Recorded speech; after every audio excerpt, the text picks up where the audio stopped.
ಬಂಧನ ಬಿಡಿಸಲು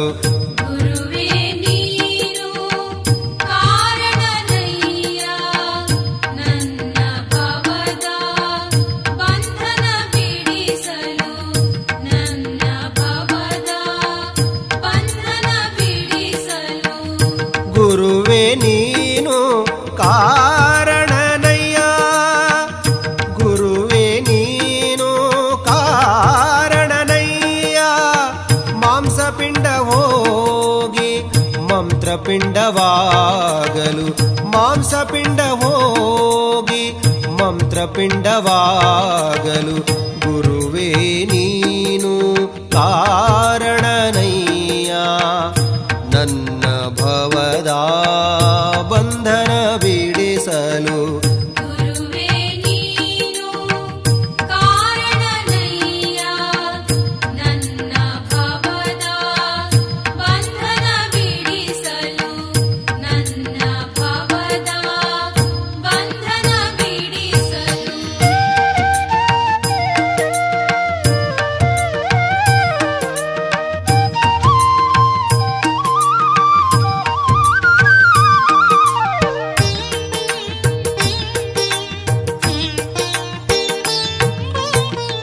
ಗುರುವೇ ನೀನು ಕಾರಣನಯ್ಯ.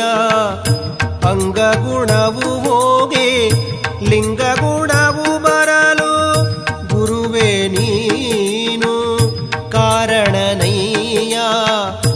ಅಂಗಗುಣವು ಹೋಗಿ ಲಿಂಗಗುಣವು ಬರಲು ಗುರುವೇ ನೀನು ಕಾರಣನಯ್ಯ. ಗುರುವೇ ನೀನು ಕಾರಣನಯ್ಯ. ಕಾಯಭಾವ ಹೋಗಿ ಕಾಯಕ ಭಾವ ಬರಲು ನನ್ನ ಗುರು ನೀನೆ, ನನ್ನ ಹೀರೋ ನೀನೆ, ನನ್ನ ದೈವವು ನೀನೆ, ನನ್ನ ಜೀವವು ನೀನೆ, ನನ್ನ ಮಾತ ನೀನೆ, ನನ್ನ ದಾತ ನೀನೆ, ನನ್ನ ಬಳಗ ನೀನೆ ಎಲ್ಲ. ಗುರುರ್ಬ್ರಹ್ಮಾ ಗುರುರ್ವಿಷ್ಣುಃ ಗುರುರ್ದೇವೋ ಮಹೇಶ್ವರಃ ಗುರು ಸಾಕ್ಷಾತ್ ಪರಬ್ರಹ್ಮ ತಸ್ಮೈ ಶ್ರೀ ಗುರವೇ ನಮಃ. ಬಸವನ ಮೂರ್ತಿಯೇ ಧ್ಯಾನಕ್ಕೆ ಮೂಲ, ಬಸವನ ಕೀರ್ತಿಯೇ ಜ್ಞಾನಕ್ಕೆ ಮೂಲ. ಬಸವ ಬಸವ ಎಂಬುದೇ ಭಕ್ತಿ ಕಾಣ, ಕಪಿಲ ಸಿದ್ಧ ಮಲ್ಲಿಕಾರ್ಜುನ. ಬಸವಲಿಂಗಾಯ ನಮಃ. ಹಲವು ಮಾತೇನು ಗುರುರಾಯ, ನೀನೊಲಿದು ಪಾದವನಿಟ್ಟ ನೆಲವೇ ಸುಕ್ಷೇತ್ರ, ಜಲವೇ ಪಾವನ ತೀರ್ಥ. ಸುಲಭ ಶ್ರೀ ಗುರುರಾಯ ಕೃಪೆಯಾಗು ಕೃಪೆಯಾಗು. ಪ್ರಥಮದಲ್ಲಿ ಜ್ಞಾನಯೋಗಿ ಸದ್ಗುರು ಈಶ್ವರಪ್ಪನವರ ದಿವ್ಯ ಆತ್ಮಕ್ಕೆ ಹಣೆ ಮಣಿದು ಅಂತಹ ಜ್ಞಾನರತ್ನವನ್ನು ಜಗತ್ತಿಗೆ ನೀಡಿದಂಥ ನಮ್ಮ ಗುರುಗಳಾದಂಥ ವೇದಾಂತ ಕೇಸರಿ ಮಲ್ಲಿಕಾರ್ಜುನ ಮಹಾಶ್ರೀಗಳವರನ್ನು ಭಕ್ತಿಪೂರ್ವಕವಾಗಿ ನೆನೆದು ಅವರಿವನೆನ್ನದೆ ಬಸವಾದಿ ಶಿವಶರಣರೆಲ್ಲರನ್ನೂ ಭಕ್ತಿಪೂರ್ವಕವಾಗಿ ಸ್ಮರಿಸಿಕೊಂಡು ಇವತ್ತಿನ ದಿವಸ ಈ ಗುರುನಮನ ಮಹೋತ್ಸವದ ಪೂರ್ವಭಾವಿ ಸತ್ಸಂಗದಲ್ಲಿ ಇವೆ ಸನ್ನಿಧಾನವನ್ನು ಕರುಣಿಸಿರುವಂಥ ಶ್ರೀಮದ ಪ್ರಮುಖ ಪೂಜ್ಯರು, ಆತ್ಮೀಯರು, ಮಾತೃಹೃದಯಗಳು, ಸಂಗೀತ ಶಿವಯುಗಳಾದ ಪೂಜ್ಯ ಶ್ರೀ ಬಸವಲಿಂಗ ಮಹಾಸ್ವಾಮಿಗಳವರ ಶರಣಾರವಿಂದಗಳಲ್ಲಿ ಶರಣಾರ್ಥಿಗಳನ್ನು ಹೇಳ್ತಾ, ವೇದಿಕೆ ಮೇಲೆ ಆಸೀನರಾಗಿರ್ತಕ್ಕಂಥ ಈ ವಾರ್ಡಿನ ಹಿರಿಯರಾದ ಕರಡಿಯವರಲ್ಲಿ ಹಾಗೂ ಅಭಿಯಂತರರಾದ ಲೋಣಿ ಗುರುಗಳಲ್ಲಿ ಸರ್ ಅವರಲ್ಲಿ ಹಾಗೂ ಹಿರಿಯರಾದ ಹಿರಿಯ ಉದ್ಯಮಿಗಳಾದಂಥ ಸಜ್ಜನಣ್ಣ ಅವರಲ್ಲಿ ಮತ್ತು ಈ ಓಣಿಯ ಎಲ್ಲ ಸೇವಾ ಬಳಗದ ಎಲ್ಲ ಯುವ ಮಿತ್ರರಿಗೆ ಮತ್ತು ಲಕ್ಷ್ಮೀ ದೇವಸ್ಥಾನದ ಲಕ್ಷ್ಮೀ ಬಳಗದವರಿಗೆ ಮತ್ತು ಮುದ್ದು ಮಕ್ಕಳಿಗೆಲ್ಲರಿಗೂ ನನ್ನ ಶರಣಾರ್ಥಿಗಳನ್ನು ಹೇಳ್ತೀನಿ. ಈಗ ಪ್ರತಿ ವರ್ಷ ಹೋದರ್ಸಲು ನಾನು ಈ ಸತ್ಸಂಗದಲ್ಲಿ ಭಾಗವಹಿಸಿದ್ದೆ.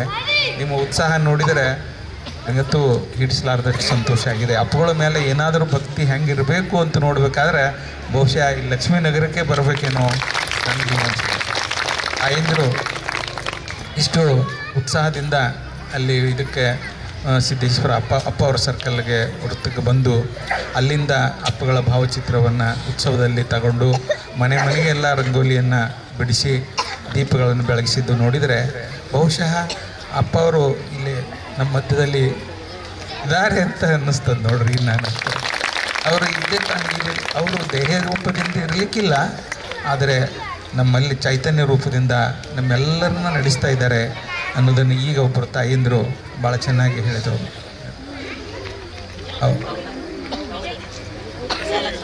ಅವಲಿ ಅಕ್ಕವ್ರು ಭಾಳ ಚೆಂದ ಹೇಳಿದರು. ಅಪ್ಪ ಅವರು ಅಂದರು, ನೀವೊಂದು ಪುರಾಣ ಹೇಳಿರಿ ಶ್ರಾವಣಕ್ಕಂತ. ಅಂದರೆ ಅಷ್ಟು ತಯಾರಿ ಇದೆ ಅವ್ರದ್ದು. ಇರಲಿ, ಆಗಬೇಕು. ಕಲೆ ಎಲ್ಲರಲ್ಲಿ ಇರ್ತದೆ, ಅದಕ್ಕೊಂದು ಅವಕಾಶ ಬೇಕಾಗ್ತದೆ. ಪ್ರತಿಭೆಗೆ ಪ್ರೋತ್ಸಾಹ ಬೇಕು, ಪ್ರತಿಭೆ ಪುರಸ್ಕಾರ ಮಾಡಬೇಕು, ಬೆಳೀಲಿ ಅವರು. ಇವತ್ತು ಈಗ ನಾಡಿನ ತುಂಬ ಇಲ್ಲೇ ಅಷ್ಟೇ ಅಲ್ಲ, ರಾಷ್ಟ್ರದ ತುಂಬ ಅಷ್ಟೇ ಅಲ್ಲ, ಅಂತಾರಾಷ್ಟ್ರ ಮಟ್ಟದಲ್ಲಿ ಕೂಡ ಪೂಜ್ಯರ ಒಂದು ನಮನ ಸ್ಮರಣೋತ್ಸವ ನಡೀತಾ ಇದೆ, ನಮನ ಉತ್ಸವ. ಯಾಕೆ ಇದೆಲ್ಲ ಮಾಡೋದು? ನಿಮ್ಗೆ ಗೊತ್ತಿರುವಂತೆ ಜೀವನ ನಮಗೆ ದಾರಿ ಒಬ್ಬ ಊರಿಗೆ ಹೋಗುವಂಥ ದಾರಿ ಹೇಳಿದ್ರೆ ನಾವು ಅವ್ರನ್ನ ಎಷ್ಟು ನೆನೆಸ್ತೇವೆ ಹೇಳ್ರಿ? ಸುಮ್ಮನೆ ಒಂದು ನಮಗೆ ಒಂದಿಷ್ಟು ಸಹಾಯ ಮಾಡಿದವರಿಗೆ, ಒಂದು ಹಣ ಕೊಟ್ಟವರಿಗೆ, ಅಥವಾ ಒಂದಿಷ್ಟು ಆಹಾರ ಕೊಟ್ಟವರಿಗೆ ಎಷ್ಟೆಲ್ಲ ನೆನೆಸ್ತೀವಿ. ಒಂದು ಉಪಹಾರ ಕೊಟ್ಟವ್ರಿಗೆ ನಮ್ಗೆ ಇವತ್ತು ಅವ್ರು ಉಪಹಾರ ಮಾಡಿಸಿದಿರಿ ಅಂತ ಹೇಳ್ತೀವಲ್ಲ. ಏನೋ ಒಂದು ಆಮಂತ್ರಣ ಕೊಟ್ಟರೆ, ಮದುವೆ ಕರೆಸಿ ಒಂದಿಷ್ಟು ಚಲೋ ಊಟ ಗಿಟ ಹಾಕಿದ್ರೆ ಅವ್ರನ್ನ ಹೋಗ್ಲು ಸ್ವಾಭಾವಿಕ. ಎಲ್ಲರೂ ಇಲ್ಲರಿ ಭಾಳ ಚಂದ ಅಡುಗೆ ಮಾಡಿದ್ರು, ಅವ್ರ ಮದುವೆಗೆ ಹೋಗಿದ್ದೀವಿ ಅಂತ ಹೇಳ್ತೀವಿ. ಇಷ್ಟೇ ಅಲ್ಲ, ಇನ್ನು ಒಂದಿಷ್ಟು ಪ್ರವಾಸಕ್ಕೆ ಹೋಗುವಾಗ ವಾಹನ, ಈಗಂತೂ ನಿಮ್ಗೆ ಗೊತ್ತಿದೆ, ಸರ್ಕಾರಿ ವಾಹನಗಳಲ್ಲಿ ತಾಯಂದಿರ ಸಂಖ್ಯೆನೇ ಹೆಚ್ಚಿಗೆ ಇರ್ತದೆ. ಯಾವ ಜನ್ಮದ ಪುಣ್ಯ ಅನ್ನೋ ತಾಯಂದಿರು ಪೂರಾ ನಾಡಿನ ಒಂದು ದೇವಸ್ಥಾನಗಳು ಖಾಲಿ ಉಳಿಲಿಲ್ಲ. ಅವತ್ತರದ್ದು ನಶೀಬ್ ಕೆರೆದು ಬಿಡ್ತಾರೆ. ಆ ದೇವರುಗಳು, ದಿಕ್ಕಿಲ್ಲದ ಕೂತಿದ್ದ ದೇವರುಗಳು ಸಹಿತ ಅವರೆಲ್ಲ ಪುಣ್ಯ ಭಾಗ್ಯ ತೆಗೆದು ಎಲ್ಲ ದೇವಸ್ಥಾನಗಳಿಗೆ, ಪುಣ್ಯಕ್ಷೇತ್ರಗಳಿಗೆ ಎಂದೆಂದೂ ತಾಯಿಂದರು ಮನೆ ಬಿಟ್ಟು ಹೊರಗೆ ಬೆಳೆದವರು ಎಲ್ಲವನ್ನು ನೋಡಿ ಬಂದ್ರಿ. ಅಂಥ ಸಂದರ್ಭದಲ್ಲಿ ಹೋಗುವಾಗ ವಾಹನಗಳಲ್ಲಿ ಸ್ವಲ್ಪ ಸ್ಥಳಾವಕಾಶ ಕಡಿಮೆ ಇರ್ತದೆ, ತಾಯಂದ್ರ ಸಂಖ್ಯೆ ಹೆಚ್ಚಿರ್ತದೆ. ಆವಾಗ ಒಬ್ಬರು ಯಾರಾದರೂ ನಮ್ಗೆ ಕರೆದು, ನಿಮ್ಗಾಗಲಿ ಕರೆದು ಕೂಡ್ಲಿಕ್ಕೆ ಆಸನ ಕೊಟ್ಟರೆ ಎಂಥ ಪುಣ್ಯಾತ್ಮಪ್ಪ ಅಂತ ನಾವು ಹೇಳಂಗಿಲ್ಲ ರೀ. ಬರೀ ಒಂದು ಗಳಿಗೆ ಕೂಡ್ಲಿಕ್ಕೆ ಆಸನ ಕೊಟ್ಟವ್ರು.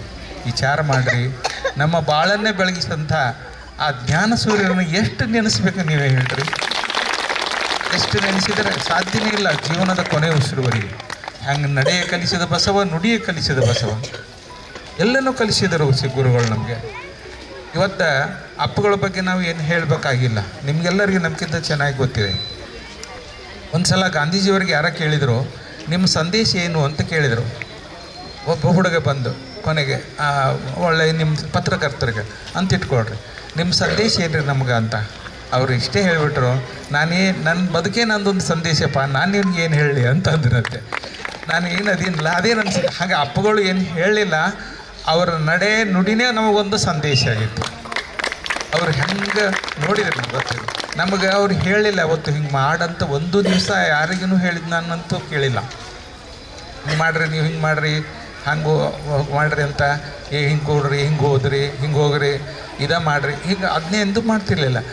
ನೀವು ಹೆಂಗೆ ಇರಬೇಕು ಅಂತ ಹೇಳ್ತಿತ್ತು. ನಾವು ಇದ್ದು ತೋರಿಸಿದ್ರು, ನಡಿಬೇಕು ಹೆಂಗೆ, ನುಡಿಬೇಕು ಹೆಂಗೆ. ಅದು ಅವ್ರ ಬದುಕೇ ನಮಗೊಂದು ದಿವ್ಯ ಸಂದೇಶ ಆಗಿತ್ತು.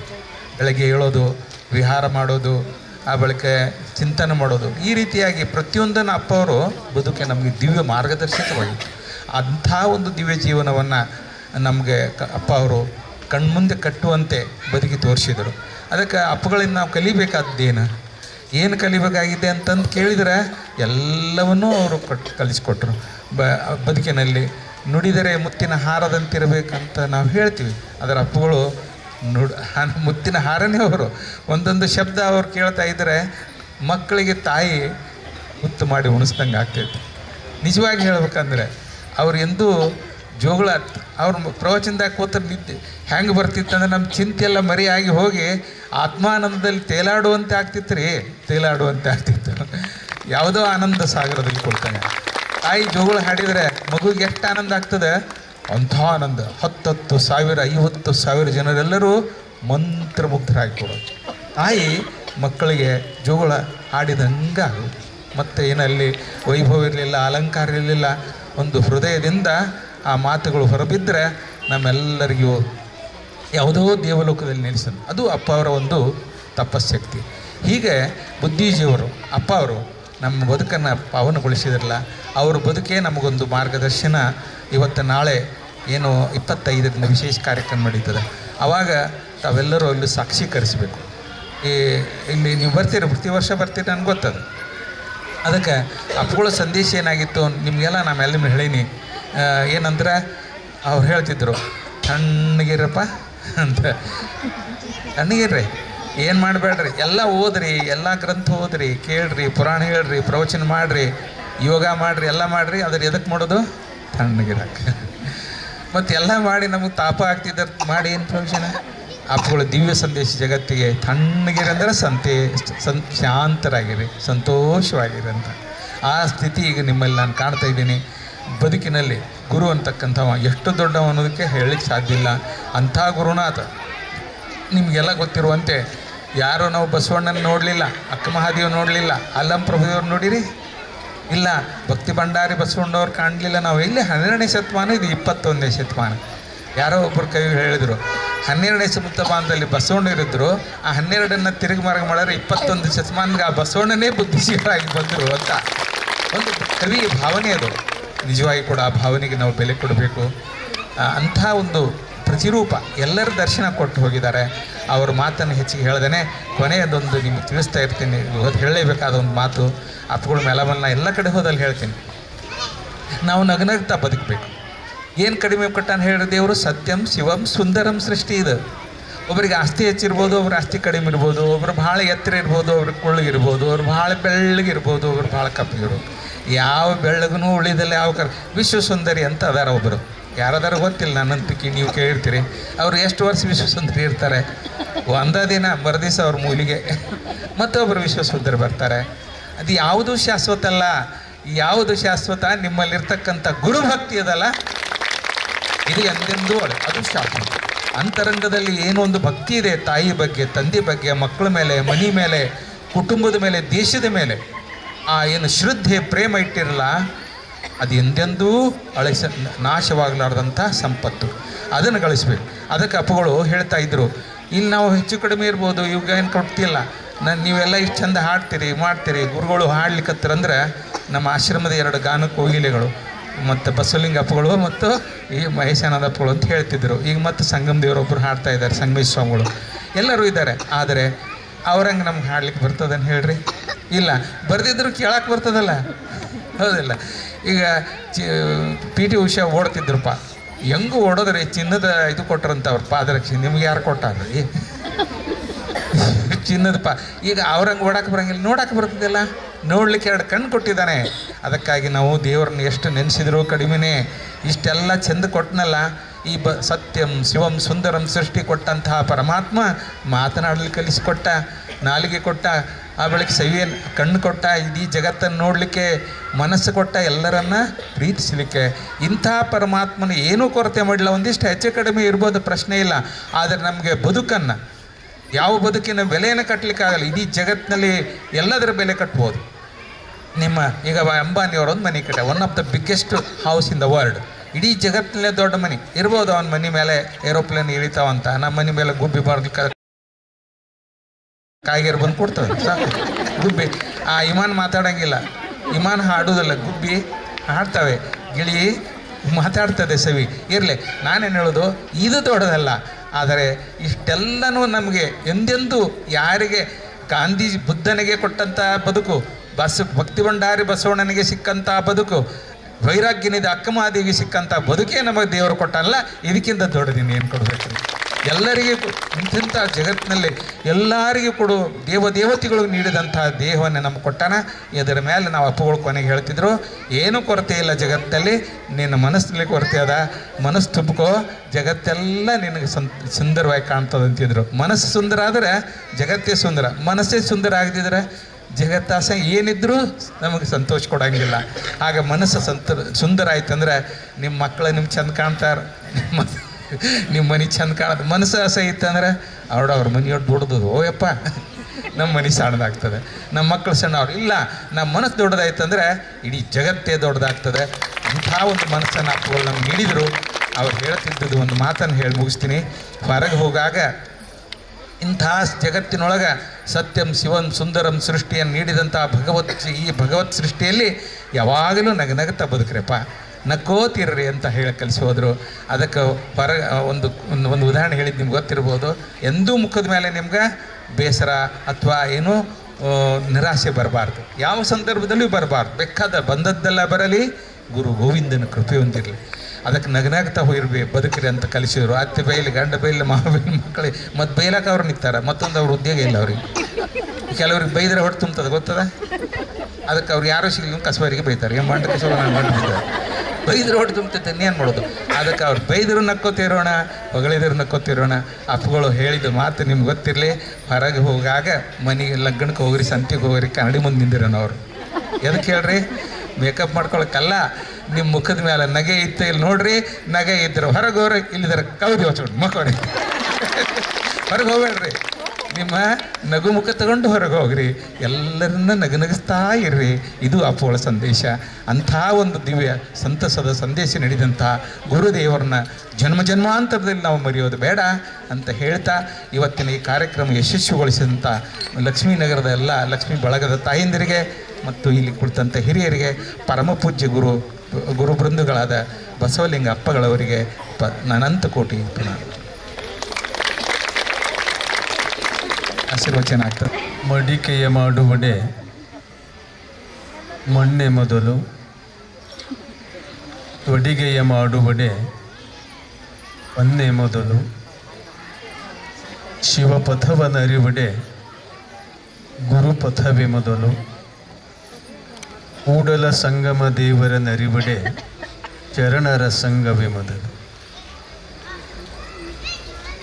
ಪ್ರಾತಸ್ಮರಣೀಯರಾದ ಪೂಜ್ಯ ವೇದಾಂತ ಕೇಸರಿ ಮಲ್ಲಿಕಾರ್ಜುನ ಮಹಾಶಿವಯೋಗಿಗಳನ್ನು ಎನ್ನ ಹೃದಯ ಮಂದಿರಲ್ಲಿ ಧ್ಯಾನಿಸಿಕೊಂಡು, ಈ ಶತಮಾನದ ಸಂತರು, ಮಾತನಾಡುವ ಮಹಾದೇವರು ತಮ್ಮ ಬದುಕಿನುದ್ದಕ್ಕೂ ಚರಜಂಗಮರಾಗಿ ಜ್ಞಾನ ಬೋಧನೆಯನ್ನು ಮಾಡಿ ಜನರ ಮಾನಸದಲ್ಲಿ ಸದಾ ಸ್ಮರಣೀಯರಾಗಿರುವಂಥ ಪೂಜ್ಯ ಗುರುದೇವರಾದ ಸಿದ್ದೇಶ್ವರಪ್ಪಾಜಿಯವರ ಶ್ರೀಚರಣಕ್ಕೆ ನನ್ನ ಭಕ್ತಿ ನಮನಗಳನ್ನು ಸಲ್ಲಿಸಿ, ಬಸವಾದಿ ಶಿವ ಶರಣರನ್ನು ಸಂತರನ್ನು ಸ್ಮರಣೆ ಮಾಡಿಕೊಂಡು, ಇವತ್ತು ಈ ವರುಷದ ಗುರುನಮನ ಕಾರ್ಯಕ್ರಮ ಡಿಸೆಂಬರ್ ಮಕ್ಕಳೇ ಸ್ವಲ್ಪ ಸುಮ್ಮ ಕೊಡ್ರು, ಡಿಸೆಂಬರ್ 25ನೇ ತಾರೀಕಿಗೆ ನಾವು ಹಳ್ಳಿಗೆ ಹೋಗಲಿಕ್ಕೆ ಪ್ರಾರಂಭ ಮಾಡಿದ್ದೇವೆ. ನವಂಬರ್ 25ನೇ ತಾರೀಕಿಗೆ ಹಳ್ಳಿಗೆ ಪ್ರಾರಂಭ ಮಾಡಿದ್ದೀವಿ. ಈ 15ನೇ ತಾರೀಕಿನಿಂದ ವಿಜಯಪುರ ನಗರವನ್ನು ನಾವು ಮಾಡಬೇಕಂತ ಆಯ್ಕೆ ಮಾಡಿಕೊಂಡಿವಿ. ಇವತ್ತು ನಾವು ಹಳ್ಳಿಗೆ ಹೋಗಿ ಬರ್ತಿದ್ದೇವಲ್ಲ, ಇವತ್ತು ಇಲ್ಲಿ ನೋಡಿದಾಗ ನಮಗಿದು ವಿಜಯಪುರ ಅನಿಸೋಲ್ದು, ಒಂದು ಹಳ್ಳಿ ಅನ್ನಿಸ್ತಾ ಇದೆ. ಹಳ್ಳಿಯ ಜೀವನವನ್ನು ಸಿದ್ದೇಶ್ವರಪ್ಪಾಜಿಯವರು ಭಾಳ ಪ್ರೀತಿಸ್ತಿದ್ರು. ನಾನು ಇವತ್ತು ಬರುವಾಗ ಒಂದು ನೆನಪಾಯಿತು, ನಾನು ಅಪ್ಪಳು ಕೂಡ ಇದ್ದಂಥ ಒಂದು ಪ್ರಸಂಗ. ಮೂಡೂಲಿಗೆಯಲ್ಲಿ ಪ್ರವಚನ ನಡೆದಿತ್ತು, ಸುಮಾರು ಒಂದು 20 ವರ್ಷ ಆಗಿರಬೇಕು.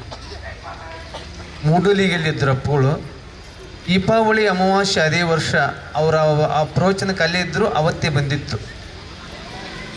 ಆ ದೀಪಾವಳಿ ಅಮಾವಾಸ್ಯೆ ದಿನ ಅಪ್ಪುಗಳು ಅಲ್ಲಿ ದೀಪಾವಳಿಯನ್ನು ಆಚರಣೆ ಮಾಡಿದ್ರು. ಎಲ್ಲ ತಾಯಿಗಳನ್ನೆಲ್ಲ ಬಂದಿರಲ್ಲ, ಹಂಗೆ ಬಂದು ಸಾಲ್ಕ ಒಂದು ಅರ್ಧ ಕಿಲೋಮೀಟ್ರ್ ದೀಪ ಹಚ್ಚಿದ್ರು, ರಂಗೋಲಿ ಹಾಕಿದ್ರು. ಅವತ್ತು ಅಪ್ಪುಗಳು ಅಲ್ಲೆಲ್ಲ ತಿರುಗಾಡ್ತಿದ್ರು. ಆ ರಂಗೋಲಿ ಹಾಕಿ ಎಲ್ಲ ಹಾಕಿ ಅಪ್ಪುಗಳು ಅದ್ರೊಳಗೆ ಬರ್ತಿದ್ರು.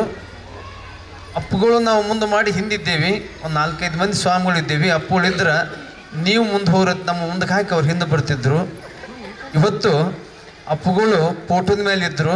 ನಾವು ಬರುವಾಗ ನಿಮ್ಮೆಲ್ಲ ನೋಡಿದಾಗ ಆ ಮೂಡುಲಿಗೆ ನೆನಪು ನನಗೆ ಗೊತ್ತಾಯಿತು. ಇಲ್ಲಿ ಅವರೇ ಅಪ್ಪುಗಳೇ ಅದಾರನ್ನಂಥ ಭಾವ ನನಗೂ ಬಂತು.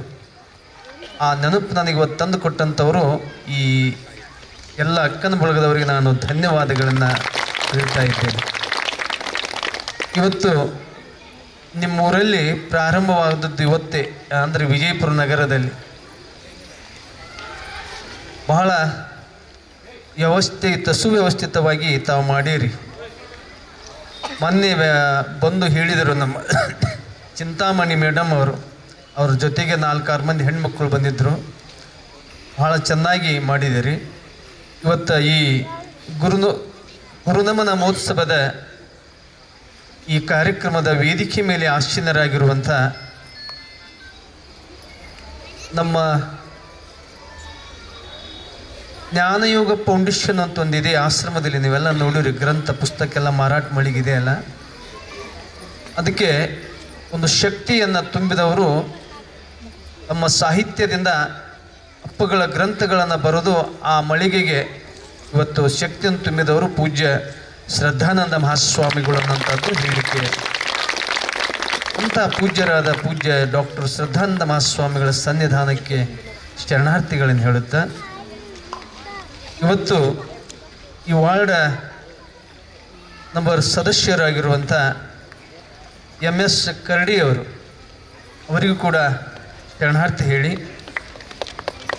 ಇನ್ನೋರ್ವ ಅತಿಥಿಗಳಾಗಿರುವಂಥ ಶ್ರೀ ಗಂಗಾಧರ ಲೋಣಿ ಅವರಿಗೂ ಕೂಡ ಶರಣಾರ್ಥಿಗಳನ್ನು ಹೇಳಿ, GB ಸಜ್ಜನ ನಮ್ಮ ಕಾಲೋನಿಯ ಹಿರಿಯರು ಅವರಿಗೂ ಶರಣಾರ್ಥಿಗಳ ಸಲ್ಲಿಸಿ, ಎಲ್ಲ ಕಾರ್ಯಕ್ರಮವನ್ನು ಆಯೋಜನೆ ಮಾಡಿರುವಂಥ ಹಿರಿಯರೇ, ಅಕ್ಕನ ಬಳಗದವರಿಗೆ ಹಾಗೂ ಎಲ್ಲರಿಗೂ ಕೂಡ ಶರಣಾರ್ಥಿಗಳು.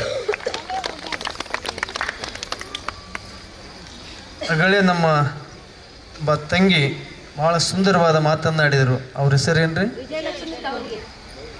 ಕೌಲಿಗೆ ಅಕ್ಕವರು ಭಾಳ ಸುಂದರವಾದಂಥ ಅನುಭವವನ್ನು ಅವರು ಸಂಗ್ರಹ ಮಾಡಿದ್ದಾರೆ, ಅಧ್ಯಯನ ಮಾಡಿದ್ದಾರೆ. ಜಗತ್ತಿಗೆ ದೊಡ್ಡವರು ಅಂತ ತಿಳ್ಕೊಂಡು ನಾವು ಸಾಮಾನ್ಯವಾಗಿ ಒಂದಿಷ್ಟು ಬಳಸ್ತೀವಿ. ಪಂಚಮಹಾಭೂತಗಳು ಅಂತ ಕರಿತೀವಿ. ಪಂಚಮಹಾಭೂತಗಳು ಎಲ್ಲರಿಗೂ ಗೊತ್ತಿದೆ ಸಾಮಾನ್ಯವಾಗಿ. 5 ಪಂಚ ಅಂದರೆ 5, ಭೂತ ಅಂದರೆ ಬದಲಾಗದೇ ಇರತಕ್ಕಂಥವು, ಮಹಾ ಅಂದರೆ ದೊಡ್ಡ. ಪಂಚ ಮಹಾಭೂತಗಳು ಅಂತ ಕರೀತಾರೆ ನಮ್ಮ ಶಾಸ್ತ್ರದೊಳಗೆ.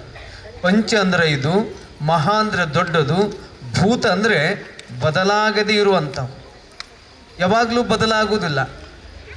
ಈ ಭೂಮಿ ಬದಲಾಗುವುದಿಲ್ಲ, ಗಾಳಿ ಬದಲಾಗುವುದಿಲ್ಲ, ಆಕಾಶ ಬದಲಾಗುವುದಿಲ್ಲ, ತೇಜ ಬೆಳಕು ಬದಲಾಗುವುದಿಲ್ಲ, ನೀರು ಬದಲಾಗುವುದಿಲ್ಲ. ಇವಕ್ಕೆ ಪೃಥ್ವಿ, ಅಪ್ಪು, ತೇಜ, ವಾಯು, ಆಕಾಶ ಅಂತ ಕರೀತಾರೆ. ಇವು ಬದಲಾಗುವುದಿಲ್ಲ, ಇವು ದೊಡ್ಡ ಅಂತ ಕರೀತಾರೆ. ಇವಕ್ಕೂ ಈ ಪಂಚಮಹಾಭೂತಗಳು ಅದಾವಲ್ಲ, ಇವಕ್ಕಿಂತ ದೊಡ್ಡದು ಯಾವುದೂ ಇಲ್ಲ.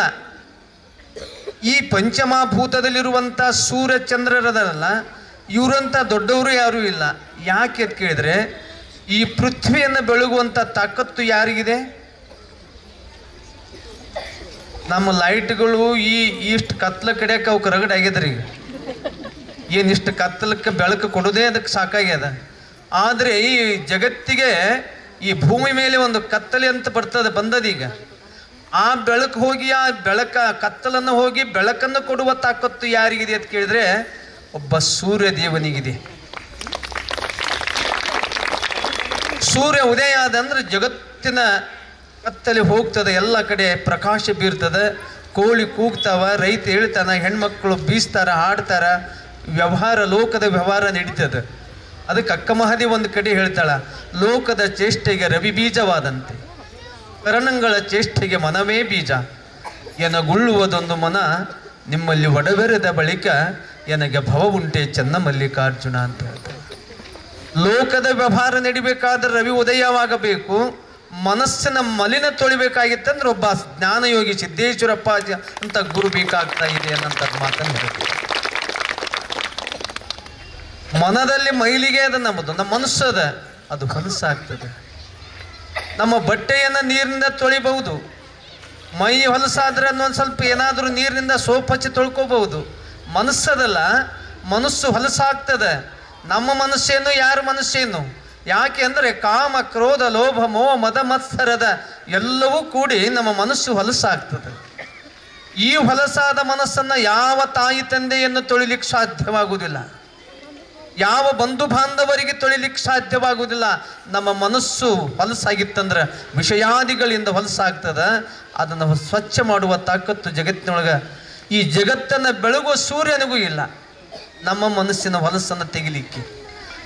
ಈ ಮಾನವ ಕುಲದ ಮನಸ್ಸು ಹೊಲಸಾದಾಗ ಅದನ್ನು ತೊಳೆಯುವಂಥ ಶಕ್ತಿ ಜಗತ್ತಿನಾಗಿರುವಂಥದ್ದು ಒಬ್ಬ ಜ್ಞಾನಿ ಗುರುವಿಗೆ ಮತ್ತಾರಿಗೆ ಸಾಧ್ಯ ಇಲ್ಲ. ಆದ್ದರಿಂದ ಗುರುವಿಗೆ ನಮ್ಮ ನಮನಗಳು ನಾವು ಅರ್ಪಿಸಬೇಕಾಗ್ತಾ ಇದೆ. ಅದಕ್ಕೆ ಹೋಲಿಕೆ ಮಾಡ್ಲಿಕ್ಕೆ ಸಾಧ್ಯ ಇಲ್ಲ. ಯಾವ ರೀತಿ ಸೂರ್ಯನಿಗೆ ಇನ್ನೊಬ್ಬರಿಗೆ ಹೋಲಿಕೆಯನ್ನು ಮಾಡಲಿಕ್ಕೆ ಬರುವುದಿಲ್ಲೋ ಹಾಗೆ ಒಬ್ಬ ಜ್ಞಾನಿ ಗುರುವಿಗೆ ಇನ್ನೊಂದು ಹೋಲಿಕೆ ಕೊಡಲಿಕ್ಕೆ ಸಾಧ್ಯ ಇಲ್ಲ. ತಾಯಿ ಮಗನನ್ನು ಪ್ರೀತಿಸ್ತಾಳೆ, ಅವಾಗ ಉಣಿಸ್ತಾಳೆ, ತಿನ್ನಿಸ್ತಾಳೆ, ಆಡಿ ಹರಿಸ್ತಾಳೆ. ಅದಕ್ಕೆ ಬೆಲೆ ಕಟ್ಟಲಿಕ್ಕೆ ಆಗ್ತದನ್ರಿ? ಆ ತಾಯಿಯ ಪ್ರೀತಿಗೆ, ತಂದೆಯ ಪ್ರೀತಿಗೆ ಏನಾದರೂ ಬೆಲೆ ಕಟ್ಟಲಿಕ್ಕೆ ಸಾಧ್ಯದನು? ಇಲ್ಲ. ತಾಯಿನೇ, ಮಗನೇ ಮಗನೇ. ಆದರೆ ತಾಯಿಯ ಹೃದಯ ಅಷ್ಟು ವಿಶಾಲವಾಗಿರ್ತದೆ.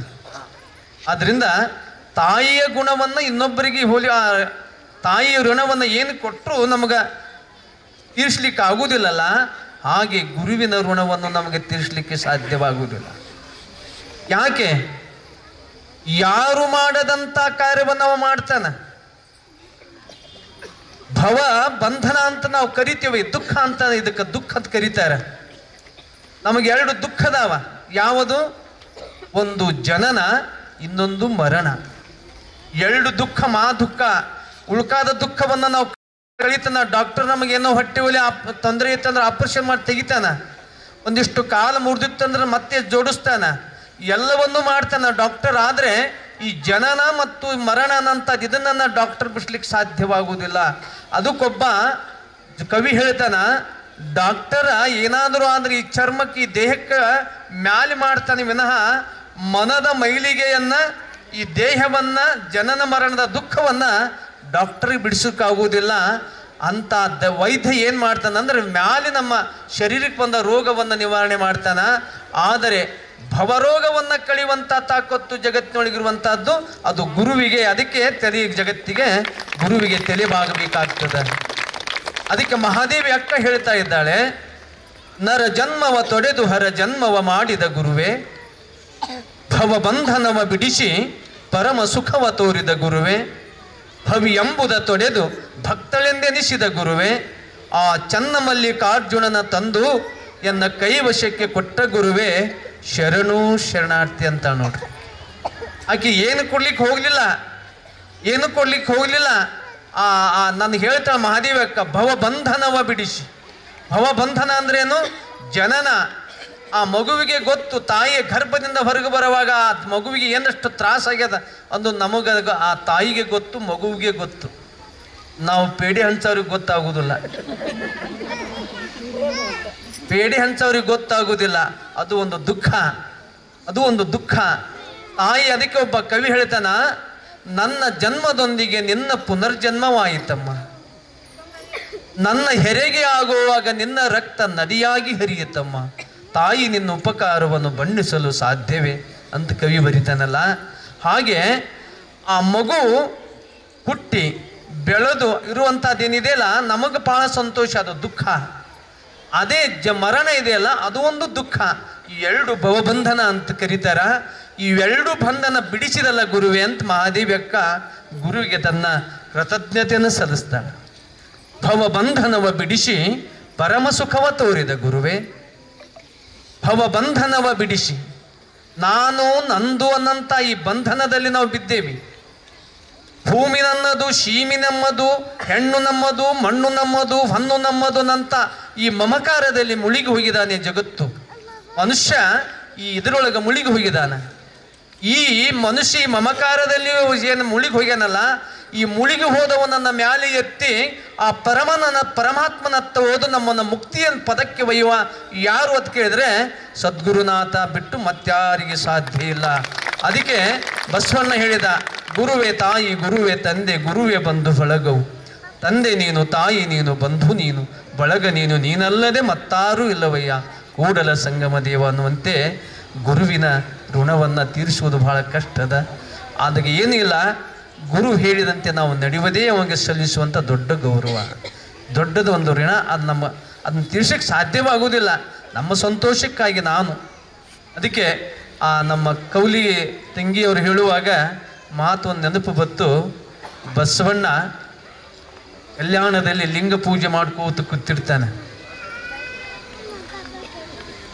ಎಲ್ಲ ಮಂತ್ರಿ ಎಲ್ಲ ವ್ಯವಹಾರನ ಮಾಡಿ 10 ಗಂಟೆ ಆಗಿರ್ತದೆ, 10-11 ಗಂಟೆ ಲಿಂಗ ಪೂಜೆ ಮಾಡಿ ಪ್ರಸಾದ ಮಾಡ್ಕೋಬೇಕತ್ತಿರ್ತಾನ. ಆವಾಗ ಅಲ್ಲಮ ಪ್ರಭುದೇವರು ಸೊಲ್ಲಾಪುರ ಸಿದ್ದರಾಮೇಶ್ವರನ್ ಕರ್ಕೊಂಡು ಹೋಗ್ತಾನಲ್ಲಿ. ಇನ್ನೇನು ಲಿಂಗ ಪೂಜೆ ಮಾಡಿಕೊಂಡು ಪ್ರಸಾದ ಮಾಡಬೇಕು. ಯಾಕೆ ಎಲ್ಲ ವ್ಯವಹಾರ ಮಹಾಮಂತ್ರಿ ಕಲ್ಯಾಣದಲ್ಲಿ ಎಲ್ಲರೂ ಬಸವಣ್ಣನ ಕೊಂಡಾಡ್ತಾ ಇದ್ರು. ಆ ಎಲ್ಲವನ್ನು ಮುಗಿಸಿ ಬಂದು ಲಿಂಗ ಪೂಜೆ ಮಾಡ್ಕೊಂಡು ಇನ್ನು ಪ್ರಸಾದ ಮಾಡ್ಬೇಕನ್ನುವಾಗ ಕೈಯೊಳಗೆ ಲಿಂಗವನ್ನು ಹಿಡಿದು ಪೂಜೆ ಮಾಡ್ತಾನೆ ಬಸವಣ್ಣ. ಅದೇ ಸಮಯದಲ್ಲಿ ಅಲ್ಲಮ ಪ್ರಭುದೇವರು ಸಿದ್ದರಾಮ ಶಿವಯೋಗಿನ ಕರ್ಕೊಂಡು ಹೋಗ್ತಾರೆ ಬಸವಣ್ಣವರ ಅರಮನೆಗೆ. ಹೋಗಿ ಹಡಪದ ಅಪ್ಪಣ್ಣ ಅಲ್ಲಿ ಬಸವಣ್ಣನ ಕಾರ್ಯದರ್ಶಿಯಾಗಿ ಕೆಲಸ ಮಾಡ್ತಾನೆ. ಆಗ ಹೋಗಿ ಜೈ ಗುರುದೇವ ಅಂತಾನೆ. ಯಾರು? ಅಲ್ಲಮ ಪ್ರಭುದೇವರ ಜಂಗಮ. ಜಂಗಮ ಅಂದ್ರೆ ಜ್ಞಾನಿ, ಅನುಭವ ಮಂಟಪದ ಅಧಿಪತ್ಯವನ್ನು ವಹಿಸಿಕೊಂಡಂತವ. ಅವ ಹೋಗಿ ಜೈ ಗುರುದೇವ ಜೈ ಅಂದಾಗ ಅಡಪದ ಅಪ್ಪಣ್ಣ ಬಂದು ನೋಡ್ತಾನ. ಯಾರು ತಾವಂದಾಗ ನಾನು ಅಲ್ಲಮ ಬಂದಿದ್ದೇನೆ, ಹೋಗಿ ಹೇಳು ಬಸವಣ್ಣಗಂತಾನ. ಅಲ್ಲಮ ಪ್ರಭುದೇವರು ಬಹಳ ಕಡಕ, ಬಹಳ ಜ್ಞಾನಿ, ಬಹಳ ಅನುಭಾವಿ. ಅವಾಗ ಅಲ್ಲಮ ಅಡಪದ ಅಪ್ಪಣ್ಣ ಹೋಗಿ ಏನು ಹೇಳ್ತಾನ, ಯಾರೋ ಒಬ್ಬರು ಮಹಾತ್ಮರು ಜಂಗಮರು ಬಂದಾರಂದಾಗ ಬಸವಣ್ಣ ಅನ್ನವಲ್ಲ ಏನೋ ಒಂದು ಬಾಯಿಗೆ ಬತ್ತು ಲಿಂಗ ಪೂಜೆ ಮಾಡ್ಕೋತಾರಂತ ಹೇಳು ಅಂದವ. ಲಿಂಗ ಪೂಜೆ ಮಾಡ್ಕೋತಾರ ಹೇಳು ಅಂದಾಗ ಅವಾಗ ಅಡಪದ ಅಪ್ಪಣ್ಣ ಬಂದು ಬಸವಣ್ಣವ್ರು ಲಿಂಗ ಪೂಜೆ ಮಾಡ್ಕೋತಾರತ್ತಂದಾಗ ಅವಾಗ ಅಲ್ಲಮ ಪ್ರಭುದೇವ್ರು ಹೇಳ್ತಾನ, ಜಂಗಮ ಬರಲೆಂದು ಲಿಂಗ ಪೂಜೆ ಮಾಡ್ಕೊಳಕ್ ಕೂತಾನವ. ಜಂಗಮ ಬಂದ್ರೆ ಲಿಂಗ ಪೂಜೆ ಮಾಡೋ ಅವಶ್ಯಕತೆ ಇಲ್ಲ ಬಾ ಅಂತ ಹೇಳ್ತಾನ ನೋಡ್ರಿ. ಯಾರು? ಪ್ರಭುದೇವರು. ಅವಾಗ ಮತ್ತೆ ಅಲ್ಲಮ ಅಡಪದ ಅಪ್ಪಣ್ಣ ಹೋಗಿ ಹೇಳ್ತಾನ. ಅವಾಗ ಬಸವಣ್ಣವ್ರು ಅಂತಾರ, ನನ್ನ ತಪ್ಪು ಅನಂತ ಕೋಟಿ, ನಿಮ್ಮ ಸೈರಣಿಕೆ ಲೆಕ್ಕವಿಲ್ಲ. ಬಸವಣ್ಣ ಕೈಯಾಗ ಲಿಂಗ ಬಿಟ್ಟ, ಜಂಗಮ ಬರಲೆಂದು ಲಿಂಗ ಪೂಜೆ. ಅದಕ್ಕೆ ನಾವು ಗುರುಗಳು ಮುಂದೆ ಬಂದರೆ ನಾವು ಲಿಂಗ ಪೂಜೆ ಮಾಡ್ಕೊಳ್ಳೋದಕ್ಕೆ ಬದಲಾಗಿ ಗುರುನೇ ಲಿಂಗ ಅಂತ ತಿಳ್ಕೊಂಡ್ಬಿಟ್ರೆ ಅದಕ್ಕೆ ದೊಡ್ಡ ಭಕ್ತಿ ಜಗತ್ತಿನೊಳಗೆ ಯಾವುದೂ ಇಲ್ಲ. ಅದೇ ಗುರುವೇ ಲಿಂಗ ಜಂಗಮ. ಅದಕ್ಕೆ ಕಬೀರದಾಸರಿಗೆ ಒಬ್ಬ ಪ್ರಶ್ನೆ ಮಾಡಿ, ಕಬೀರದಾಸಿಗೆ ಕೇಳ್ತಾನೆ ಒಬ್ಬವ, ಸಾಕ್ಷಾತ್ ಒಂದು ಕಡೆ ಗುರು ಬಂದ, ಇನ್ನೊಂದು ಕಡೆ ದೇವರು ಬಂದ, ಸಾಕ್ಷಾತ್ ವೈಕುಂಠನಿಂದ ದೇವರೇ ಬಂದ, ನೀ ಯಾರಿಗೆ ನಮಸ್ಕಾರ ಮಾಡ್ತಿ ಅಂತ ಕೇಳ್ತಾರೆ ಕಬೀರನಿಗೆ. ಅವಾಗ ಹೇಳ್ತಾನ, ಆ ದೇವರ ಅದಾನೋ ಇಲ್ಲೋ ಗೊತ್ತಿಲ್ಲ, ಆದರೆ ಪ್ರತ್ಯಕ್ಷ ಕಾಣುವಂಥ ಗುರುವಿಗೆ ನಾನು ಮೊದಲು ನಮಸ್ಕಾರ ಮಾಡ್ತೀನಿ, ಆ ನಂತರ ದೇವರಿಗೆ ನಮಸ್ಕಾರ ಮಾಡ್ತೀನಿ ಅಂತ ಹೇಳ್ತಾನೆ. ಹಾಗೆ ಜಗತ್ತಿನೊಳಗೆ ಬಹಳ ಶಕ್ತಿ ಇದೆ. ಯಾರಂದ್ರೆ ಅವ ಗುರು. ಅಂತ ಜ್ಞಾನ, ವೈರಾಗ್ಯ, ಭಕ್ತಿ, ತಪಸ್ಸು ಏನು ಗುರು ಮೇಲೆ ಇರ್ಬೇಕಂತ ಏನು ಲಕ್ಷಣ ಅದಾವಲ್ಲ ಅವು ಬಹಳ ಅದ್ಭುತವಾಗಿರುವಂಥವು. ಅದಕ್ಕೆ ಒಬ್ಬ ನಿಜಗುಣ ಶಿವಗಳು ಬರೀತಾರ, ಕರುಣ ರಸದ ಕೋಡಿ ವರಿವ ಕಟಾಕ್ಷದ ಪರ ತತ್ವ ಅರಪುವ ಲಾಪದ ವರ ಪುಣ್ಯಮಯ ಶರೀರದ ನಿರಾಭಾರಿ ಸದ್ಗುರು ಇರಲಿ ಎನ್ನ ಮಾನಸದಲ್ಲಿ ಅನ್ನುವಂಥ ಪ್ರಾರ್ಥನೆ ಮಾಡ್ತಾರಲ್ಲ, ಈ ಎಲ್ಲ ವೈರಾಗ್ಯ ನಾನು ಭಾವಿಸಿಕೊಂಡಿದ್ದೀನಿ. ನಾವು ಅವರಂತೆ ಆಗುವುದು ಬೇಡ ಅಂತ ಮಹಾತ್ಮರು ಕೂಡ ಒಂದಿಷ್ಟು ಸಮಯ ಕಳೀಲಿಕ್ಕೆ ಅವಕಾಶ ಕೊಟ್ಟನಲ್ಲ ಭಗವಂತ ಈ ಜಗತ್ತಿನೊಳಗೆ, ಅದು ಬಹಳ ಶ್ರೇಷ್ಠವಾಗಿರುವಂಥದ್ದು. ನೀವೆಲ್ಲರೂ ಅಪ್ಪಗಳನ್ನು ನೋಡಿದಿರಿ, ಅವರನ್ನು ಮಾತಾಡಿಸಿರಿ, ಅವರ ವಾಣಿಯನ್ನು ಕೇಳಿರಿ, ಅವರನ್ನು ನೋಡಿ ಕಣ್ಣು ತುಂಬಿಕೊಂಡಿರಿ, ಅವರ ವಾಣಿಯನ್ನು ಕೇಳಿ ಕಿವಿ ತುಂಬಿಕೊಂಡಿರಿ, ಅವರ ಪ್ರವಚನದನ್ನು ಅವರ ನೆಲದಲ್ಲಿ ಬಂದು ನಿಮ್ಮ ದಾನ ಧರ್ಮ ಪ್ರಸಾದ ಮಾಡಿ ನಿಮ್ಮ ಜೀವನವನ್ನು ಪಾವನ ಮಾಡಿಕೊಂಡಿರಲ್ಲ. ಇದಕ್ಕಿಂತ ದೊಡ್ಡ ಭಾಗ್ಯ ಜಗತ್ತಿನಾಗ ಏನಿದೆ? ಅದು ಬಹಳ ಶ್ರೇಷ್ಠವಾಗಿರುವಂಥದ್ದು. ಅಂಥ ಗುರುದೇವರಿಗೆ ನಾವು ಏನು ಮಾಡಬೇಕಾಗಿಲ್ಲ, ನಮ್ಮ ಎಲ್ಲ ಪ್ರಪಂಚ 12 ತಿಂಗಳ ಮಾಡೋಣ, ಆದರೆ 4 ದಿನ ಆ ಗುರುವಿನ ಸ್ಮರಣೆಯಲ್ಲಿ ನಮ್ಮ ಬದುಕನ್ನು ಕಳೆಯಬೇಕಾಗಿರುವಂಥದ್ದು ಭಾಳ ಅವಶ್ಯವಾಗಿರುವಂಥದ್ದು. ಅದಕ್ಕೆ ಇವತ್ತು ನೀವು ನೋಡ್ರಿ, ಒಂದು ಕಾಲ ಇತ್ತು ನಾವು ಕರ್ನಾಟಕದಲ್ಲಿ ಯಾವ ಮೂಲಿ ಹಿಂಗೆ ದಕ್ಷಿಣ ಮೂಲಿಗೆ ಹೋದೆವಂದ್ರೆ ನೀವು ಎಲ್ಲಿಂದ ಬಂದಿರಿ ಅಂತ ಕೇಳಿದಾಗ ನಾವು ಉತ್ತರ ಕರ್ನಾಟಕದಿಂದ ಬಂದೀವಿ. ಆ ಉತ್ತರ ಕರ್ನಾಟಕದಲ್ಲಿ ಯಾವುದು ವಿಜಯಪುರ ಇದರಿಂದ ಬಂದೇ ಬಂದಾಗ ಬಸವಣ್ಣ ಹುಟ್ಟಿದ ಜಿಲ್ಲೆಯಿಂದ ಬಂದಿರಾ ಅಂತ ಅವರು ನಮಗೆ ನಮಸ್ಕಾರ ಮಾಡ್ತಿದ್ರು. ಇಂದು ನಾವು ವಿಜಯಪುರದಿಂದ ಬಂದೇವಂದ್ರೆ ಜ್ಞಾನಯೋಗಿ ಸಿದ್ದೇಶ್ವರ ಅಪ್ಪಾಜಿದ್ರಲ್ಲ ಆ ಊರಲ್ಲಿ ಬಂದಿರಾ ಅನ್ನೋದು ಅದು ಇವತ್ತು ಆಗಿಬಿಟ್ಟಿದೆ ಇವತ್ತಿನ ಶತಮಾನದಲ್ಲಿ. ಅಷ್ಟು ಇವತ್ತು ಭಾಗ್ಯ ಆಗಿದೆ. ತಾವೆಲ್ಲರೂ ಭಾಗ್ಯವಂತರು, ನಾನು ಕೂಡ ಭಾಗ್ಯವಂತ ಅಂತ ತಿಳ್ಕೊಂಡು ಭಾವಿಸ್ಕೊಂಡಿದ್ದೇನೆ. ಅದರ ಜೊತೆಗೆ ಅಂಥ ಗುರುಗಳನ್ನು ನಾವು ತನು ಮನ ಧನದಿಂದ ನಿರಂತರ ತಾವು ಸೇವೆ ಮಾಡ್ತೀರಿ. ಮತ್ತು ಅದರಲ್ಲಿ ಈ ಕಾಲೋನಿಯವರು ಸುತ್ತಮುತ್ತೇನದರ ಆಶ್ರಮದ ಸುತ್ತಮುತ್ತ 1 ಕಿಲೋಮೀಟ್ರ್ ಭಾಳ ಇಲ್ಲಿ ಏನೇ ಕಾರ್ಯಕ್ರಮ ಆದರೂ ಕೂಡ ಮೊದಲು ಬಂದು ಕಾರ್ಯಕ್ರಮದಲ್ಲಿ ಕುಂದರೋರಂದ್ರೆ ನೀವೇ. ಆ ನಂತರ ದೊಡ್ಡವರು ಬರೋರು ಬಸ್ನಾಗ ಆ ಕಡೆ ಸುತ್ತಮುತ್ತ ಎಲ್ಲ ಕಾರ್ಯಕ್ರಮಕ್ಕೂ ತಾವು ಸಾಕ್ಷಿ ಆಗಬೇಕು. ಮತ್ತು ನಾಳೆ ಗುರುನಮನ ಕಾರ್ಯಕ್ರಮ ಬರ್ತದಲ್ಲ, ಆ ಕಾರ್ಯಕ್ರಮದಲ್ಲಿ ನಿಮಗದೇನು ಅಪ್ಪಳ ಶಕ್ತಿ ಕೊಡ್ತಾರೆ ಸೇವಾ ಮಾಡಿರಿ. ಮತ್ತು ಅಲ್ಲಿ ಬಂದು ಯಾರಾದರೂ ಪರಸ್ಥಳದವ್ರು ಬಂದ್ರೆ ಅವ್ರನ್ನಿಷ್ಟು ಕರ್ಕೊಂಡು ನಿಮ್ಮ ಮನೆಗೆ ಹೋಗಿ, ಈ ವರ್ಷ ಚಳಿ ಭಾಳ ಅದ್ರಿ, ಒಂದಿಷ್ಟು ಕರ್ಕೊಂಡು ಬಂದು ನಿಮ್ಮ ಮನ್ಯಾಗ ಜಾಗ ಇತ್ತಂದ್ರೆ ಆತ್ಮೀಯತೆಯಿಂದ ಅವ್ರು ಕರ್ಕೊಂಡು ಒಂದು ರಾತ್ರಿ ಅವ್ರ ಮಲಗಿಸಿ ಮುಂಜಾನೆ ಎದ್ದಲ್ಲಿ ಕಳಿಸಿಕೊಟ್ರೆ ಅದು ಕೂಡ ಅಪ್ಪುಗಳಿಗೆ ಸಲ್ಲಿಸುವಂಥ ಒಂದು ದೊಡ್ಡ ಗೌರವ ಅಂತ ತಿಳ್ಕೊಂಡು ನಾನು ಭಾವಿಸ್ಕೊಡ್ತೀನಿ. ನಾವು ಅದನ್ನು ಮಾಡ್ತೀರಿ, ನಿಮಗೆ ಹೇಳಿ ಹತ್ತುವುದಿಲ್ಲ. ಯಾಕಂದ್ರೆ ಅಪ್ಪುಗಳು ಎಲ್ಲರಿಗೆ ಸಂಸ್ಕಾರ ಕೊಟ್ಟಾರ, ಅಂಥದನ್ನು ಕಲಿಸಿದಾರ, ತಾವು ಕಲ್ಕೊಂಡಿರಿ ಗೊತ್ತಿದೆ. ಅದರ ಜೊತೆಗೆ ನಾಳೆಗೆ 29ನೇ ತಾರೀಕು ಈ 9 ದಿನಗಳ ಕಾಲ ಏನು ನಮ್ಮದು ಕಾರ್ಯಕ್ರಮ ನಡೀತದಲ್ಲ, ಮಾತೃಭಕ್ತಿ ಅನ್ನೋಂಥ ಒಂದು ಕಾರ್ಯಕ್ರಮ ಇಟ್ಕೊಂಡೀವಿ. ಹೋದ ಸಲ ಮಹಿಳೆ ಮತ್ತು ಸಂಸ್ಕೃತಿ ಅಂತ ಒಂದು ವಿಷಯ ಇಟ್ಟಿತ್ತು. ಅವತ್ತು ತಾವೆಲ್ಲರೂ ವಚನ ಎಲ್ಲ ಹೆಣ್ಮಕ್ಳು ಕೂಡಿಕೊಂಡು ಒಂದು ಯಾತ್ರೆಯನ್ನು ಮಾಡಿದರೆ, ಅದನ್ನು ಈ ಸಲ 29ನೇ ತಾರೀಕಿಗೆ ಮಾತೃಭಕ್ತಿ ಅನ್ನೋಂಥ ವಿಷಯದ. ಅವತ್ತು ತಾಯಿ ಜಗತ್ತಿನೊಳಗೆ ದೊಡ್ಡವಳು, ತಾಯಿಗಿಂತ ದೊಡ್ಡದು ಉಪ್ಪಿನಕ್ಕಿಂತ ರುಚಿ ಇಲ್ಲ, ತಾಯಿಗಿಂತ ದೊಡ್ಡವಳಿಲ್ಲ ಅನ್ನುವಂಥ ನಮ್ಮ ಗಾದೆಯಂತೆ ಅವತ್ತು ತಾಯಿಯ ಸ್ಥಾನಮಾನದ ಬಗ್ಗೆ ಕುರಿತು ಕಲ್ಯಾಣದ ಗಂಗಾಂಬಿಕೆ ತಾಯಿಯವರು ಬರ್ತಾರೆ, ಅನೇಕ ಚಿಂತಕರು ಬರ್ತಾರೆ, ಸ್ವಾಮೀಜಿಯವರು ಬರ್ತಾರೆ. ಅವರೆಲ್ಲರೂ ತಾಯಿಯ ಬಗ್ಗೆ, ತಾಯಿಯ ಮಾತೃ ಪ್ರೇಮದ ಬಗ್ಗೆ ಹೇಳ್ತಾರೆ. ಅವತ್ತು ಸಿದ್ದೇಶ್ವರ ಗುಡಿಯಿಂದ ಆಶ್ರಮದವರೆಗೆ ತಾವೆಲ್ಲರೂ ಹೆಣ್ಮಕ್ಕಳು ಬಂದು ಆ ಕಾರ್ಯಕ್ರಮಕ್ಕೆ ಒಂದು ಸಾಕ್ಷಿ ಆಗಬೇಕಂತ ತಿಳ್ಕೊಂಡು ಈ ಮುಖಾಂತರ ಹೇಳಲಿಕ್ಕೆ ನಾನು ಇಚ್ಛಾಪಡ್ತೀನಿ. ಅದನ್ನು ನಾಳೆ ಸಾಯಂಕಾಲ 4 ಗಂಟೆಗೆ ಆಶ್ರಮದಲ್ಲಿ ನಮ್ಮ ಚಿಂತಾಮಣಿ ಮೇಡಮ್ ಅವರು ಮತ್ತೆಲ್ಲ ಅಕ್ಕನ ಬಳಗದವ್ರು ನೀವೆಲ್ಲರೂ ಬಂದು ಯಾವ ರೀತಿ ಮಾಡಬೇಕನ್ನಂಥದ್ದು ಮಾತಾಡಿ ಅದನ್ನು ನಿರ್ಣಯ ಮಾಡೋಣ. ಅದರ ಜೊತೆಗೆ ನಾಳೆಗೆ ಚನ್ನಬಸವಣ್ಣ ವೈದ್ಯ ಚನ್ನಬಸವಣ್ಣ ಅಂತ ತಿಳ್ಕೊಂಡು ಧಾರವಾಡದವ್ರು ನೀವು ಯೂಟ್ಯೂಬ್ನಲ್ಲಿ ನೋಡಿರ್ಬೋದು. ಮನೆಯ ಮದ್ದು, ಮನೆಯಲ್ಲಿ ನಿಮ್ಗೆ ಆರೋಗ್ಯವಾಗಿರಬೇಕು, ಮನೆಯೇ ಒಂದು ದವಾಖಾನೆ ಆಗಬೇಕು. ನೀವು ಹೊರಗಿನ ಹೋಗಬಾರ್ದು. ಅದಕ್ಕೆ ಯಾವ ರೀತಿ ಇರಬೇಕನ್ನೋಂಥದ್ದಿದೆ. ಅವರು ನಾವು ಇನ್ನೊಂದು 4 ದಿನ ಬಿಟ್ಟು ಅವನ್ನ ಆಯೋಜನೆ ಮಾಡ್ಬೇಕಂತ ಮಾಡಿದ್ದೆ, ಅವ್ರಿಗೆ ಸಮಯ ಇರಲಿಲ್ಲ. ಆದ್ದರಿಂದ ನಾಳೆ ಬೆಳಿಗ್ಗೆ ಅವರು ಬರ್ತಾರೆ. ಯೂಟ್ಯೂಬ್ನಲ್ಲಿ ನಾವು ಬಿಟ್ಟಿದ್ದೇವೆ, ನೋಡಿರ್ಬೇಕು ನೀವೆಲ್ಲರೂ. ನಾಳೆ ಬೆಳಿಗ್ಗೆ ಅದು ಉದ್ಘಾಟನೆ ಆಗ್ತದೆ. ನಾಳೆ ಬೆಳಿಗ್ಗೆ 6:30 8 ಗಂಟೆವರೆಗೆ ನಡೀತಾ ಇದೆ. ಸ್ವಲ್ಪ ಚಳಿ ಇದ್ದರೂ ಒಂದಿಟ್ಟು ಹೊತ್ಕೊಂಡು ಬಂದರೂ ಚಿಂತಿಲ್ಲ, ಬಂದು ಕೂಡ್ರಿ. ಅವರು ಸಿಗೋದಿಲ್ಲ. ಅವರಿಗೆ ನಾವು ಒಂದು ತಾರೀಕು ತೊಗೋಬೇಕಾಗಿತ್ತಂದ್ರೆ 4-5 ತಿಂಗಳಿಂದ ಹೇಳ್ಕೋತ ಇದ್ದೆ ನಾನು. ಅವರು ಆಕಸ್ಮಿಕವಾಗಿ ಮೊನ್ನೆ 2 ದಿನದ ಹಿಂದೆ ನಮಗೆ ತಾರೀಕು ಕೊಟ್ಟರು. ನಾಳೆ ಇವತ್ತು ರಾತ್ರಿ 1 ಗಂಟೆಗೆ ಬರ್ತಾರೆ. ಅವರು ಭಾಳ ಒಳ್ಳೆ ಮನೆಯಲ್ಲೇ ಏನೇನು ನಮ್ಮ ಆರೋಗ್ಯ ಮಾಡ್ಕೋಬೇಕು, ಯಾವ ಮನೆ ಮದ್ದು ಅಂತ ಕರೀತಾರಲ್ಲ, ಮನೆಯಲ್ಲಿರುವಂಥ ಇದುವೇ ನಿಮಗೆ ಔಷಧಿಯಾಗಿ ಕೊಡುವಂಥ ಒಂದು ವ್ಯವಸ್ಥೆ ಹೇಳ್ತಾರೆ. ಮತ್ತು ಸಾಯಂಕಾಲ 5ರಿಂದ 6:30 ತನಕನೂ ಅವರು ಹೇಳ್ತಾರೆ. ಬೆಳಿಗ್ಗೆ ಯೋಗ ಮದ್ದು ಹೇಳ್ತಾರೆ, ಸಾಯಂಕಾಲ ಅಧ್ಯಾತ್ಮ ಬಗ್ಗೆ ಹೇಳ್ತಾರೆ. ಅದಕ್ಕೆ ಈ 3 ದಿನ ಅಷ್ಟೇ ಅದಾವ್ರು, 18, 19, 20 ಇದಕ್ಕೆ ಮುಗಿದು ಹೋಗ್ತದೆ. ಮುಂದೆ ಬೆಳಿಗ್ಗೆ 1 ತಾಸು ಯೋಗ ನಮನ ಅಂತಕೊಂಡು ನಮ್ಮ ದೊಡ್ಡಮನಿ ಅಂತ ಒಬ್ಬ ಯೋಗ ಶಿಕ್ಷಕರಿದ್ದಾರೆ. ಮತ್ತು ಇಲ್ಲೆಲ್ಲ ನಮ್ಮ ಯೋಗ ಬಳಗದ ಆಶ್ರಮದ ಯೋಗ ಬಳಗದ ಅಂತ ತಿಳ್ಕೊಂಡು ಮಹಿಳೆಯರು ಅದಾರ, ಅದರೊಳಗೆಲ್ಲ ಪುರುಷರು ಅದಾರ. ಅವರಿಂದ ಆಗ್ತದೆ. ನಾಳೆಗೆ ತಾವು ಸಮೀಪ ಇರೋದ್ರಿಂದ ಆ ಕಾರ್ಯಕ್ರಮಕ್ಕೂ ತಾವು ಬಂದು ತಾವು ಕಾರ್ಯಕ್ರಮಕ್ಕೆ ಪೂಜ್ಯರಿಗೆ ಒಂದು ದೊಡ್ಡ ಗೌರವವನ್ನು ತರ್ತೀರೇನಂತ ಮಾತನ್ನು ಈ ಪ್ರಸಂಗದಲ್ಲಿ ಹೇಳಿ, ಈ ಚಪ್ಪಾಳೆ ಭಾಳ ಹೊಡಿರ್ಬೋದು, ಹೇಳೋಕ್ಕಾಗಲ್ಲ ಅನ್ನಿಸ್ತದೆ ನಿಮಗೆ. ಅದ್ರಾಗ ಚಳಿ ಒಂದು ಭಾಳ ಅದತ್ತು ಹೇಳ್ಯಾರ. ನಾಳೆಗೆ ಏನಿಲ್ಲ ಹಂಗೆ ಹೇಳ್ತಾರೆ ಅವ್ರಿಗೆ. ಅವು ಮಿಷನ್ ಈ ರಕ್ತ ಪರೀಕ್ಷೆ ಮಾಡೋದು ಒಂದು ಇಟ್ಟೆ ಒಂದು ಮಿಷನ್ ಬಂದದ್ದು ಗೊತ್ತದನ್ರಿ. ಹಿಂಗೆ ತೊಗೊಂಡು ಹಿಂಗೆ ಮಾಡಿದ ಕೂಡಲೇ ಆಗಿಂದಾಗೆ ಹೇಳ್ತದಲ್ಲ.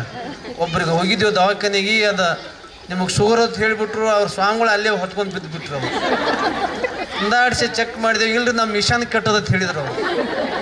ಅವ್ರ ಮಿಷನ್ ನೋಡಿ ಚಳಿ ಬಗ್ಗೆ ಹೇಳಿರ್ತಾರೆ. ಅದೇನು ಹಂಗೆ ಆಗೋದಿಲ್ಲ. ನಮ್ಮ ಬಯಲು ನಾಡು ಇದು. ಅದಕ್ಕೆ ತಾವು ನಾಳೆಗೆ ಒಂದಿಷ್ಟು ಬರ್ರಿ, ಅಂಥದ್ದೊಂದು ಉಪಯೋಗ ತಗೊಳ್ರಿ. 6 ಗಂಟೆಗೆ ಬರ್ರಿ. ನಾಳೆ ಸಾಯಂಕಾಲ ಮತ್ತು ನಮ್ಮೆಲ್ಲ ಅಕ್ಕನ ಬಳಗದವ್ರು ಬರ್ರಿ.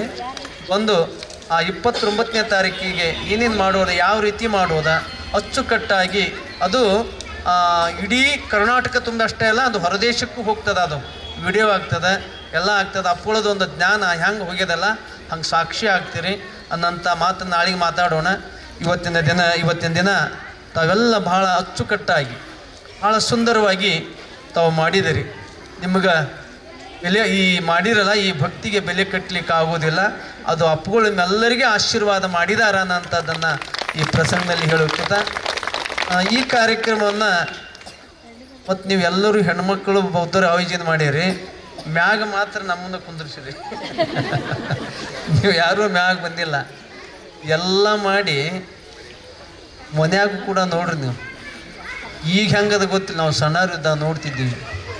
ಎಲ್ಲ ಅಡುಗೆ ಮಾಡಿ ಎಲ್ಲರಿಗೆ ಮಾಡಿ ಉಣಿಸಿ, ಮಕ್ಕಳು ಉಣಿಸಿ, ಮನೆಯವ್ರಿಗೆ ಉಣಿಸಿ, ಬೀಗರು ಬಂದಿರೋ ಉಣಿಸಿ, ಆ ನಂತರ ಅವರು ಊಟ ಮಾಡುವಂಥದ್ದು.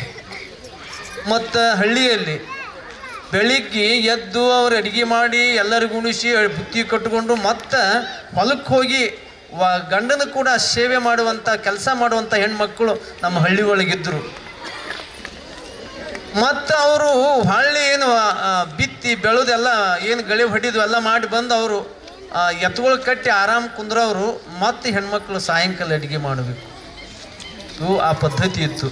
ಅದಕ್ಕೆ ಹೆಣ್ಮಕ್ಕಳು ಅವರ ತ್ಯಾಗ ಎಲ್ಲವನ್ನ ಮಾಡಿ ತಾವು ಹೊಟ್ಟೆಸಿದ್ರು ಕೂಡ ಎಲ್ಲರಿಗೆ ಉಣಿಸಿ ಊಟ ಮಾಡುವವರು ಯಾರಂದ್ರೆ ಅದು ಭಾರತೀಯ ಹೆಣ್ಮಕ್ಳು ಅನ್ನೋಂಥದ್ದು ಇವತ್ತು ನಾವು ನೆನಪಿಡ್ಬೇಕಾಗ್ತಾ ಇದೆ. ಆ ತ್ಯಾಗ, ಅದಕ್ಕೊಬ್ಬ ಕವಿ ಬರೀತಾನ, ಹೆಣ್ಣು ಎಂದು ತಿಳಿದುಕೋಬೇಡ ನಿನ್ನ ಮನೆಯ ಕಣ್ಣು ಅಂತ ತಿಳ್ಕೊ ಅಂತಾನೆ. ಬರೀ ಹೆಣ್ಣು ಅಂತ ತಿಳ್ಕೋಬೇಡ, ನಿನ್ನ ಮನೆಯ ಕಣ್ಣು. ಮತ್ತು ಭಾರತೀಯ ಹೆಣ್ಣು ಮಕ್ಕಳಿಗೆ 2 ದೀಪವನ್ನು ಬೆಳಗಿಸುವಂಥ ತಾಕತ್ತಿದೆ ಅಂತ. 2 ದೀಪವನ್ನು ಬೆಳಗ್ತಾರೆ. ಯಾರು?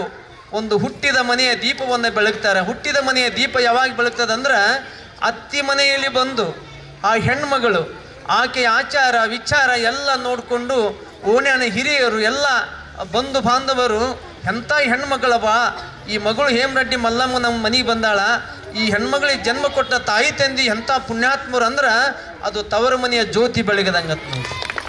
ಅವ್ರ ಮನೆಯ ಜ್ಯೋತಿ ಬೆಳಗದಂಗೆ ಈ ಮನೆಗೆ ಬಂದ ಕೂಡಲೇ ಈಗ ಈ ಮನೆ ಸೌಭಾಗ್ಯನ ನೋಡಪ್ಪ, ಇವರು ಎಂಥ ಸೊಸೆಯನ್ನು ಪಡೆದರು, ಎಂಥ ಹೆಂಡತಿ ನಿನ್ನ ಕೈ ಹಿಡಿದ್ಲಪ್ಪ, ನಿನ್ನ ಜೀವನ ಧನ್ಯ ಅಂತ ತಿಳ್ಕೊಂಡು ಅನ್ನಕತ್ರ ಜನ. ಅದು ಗಂಡನ ಮನೆಯೇ ದೀಪ ಬೆಳಗದಂಗಂತ. ಅದಕ್ಕೆ 2 ಮನೆಯ ದೀಪವನ್ನು ಬೆಳಗಿಸುವಂಥ ತಾಕತ್ತು ಜಗತ್ತಿನೊಳಗೆ ಹೆಣ್ಮಕ್ಳಿಗಿದೆ. ಅಂಥ ಹೆಣ್ಮಕ್ಳು ತಾವೆಲ್ಲರೂ ಇವತ್ತು ಕಾರ್ಯಕ್ರಮ ಮಾಡಿರಿ. ನಮ್ಮನ್ನೆಲ್ಲ ಮಾಡಿ ಮ್ಯಾಕ್ ಕುಂದಿಸ್ರಿ. ನೀವು ಕೂತಿರಲ್ಲ, ಇದೇ ತ್ಯಾಗ, ಹೆಣ್ಮಕ್ಳು ತ್ಯಾಗದ ಮೂರ್ತಿಗಳು ಅನ್ನುವಂಥ ಸಾಕ್ಷಿ ಆಗ್ತಾ ಇದ್ದೀರಿ. ನಿಮ್ಮೆಲ್ಲರಿಗೆ ಅಪ್ಪಗಳ ಆಶೀರ್ವಾದ ಇರಲಿ.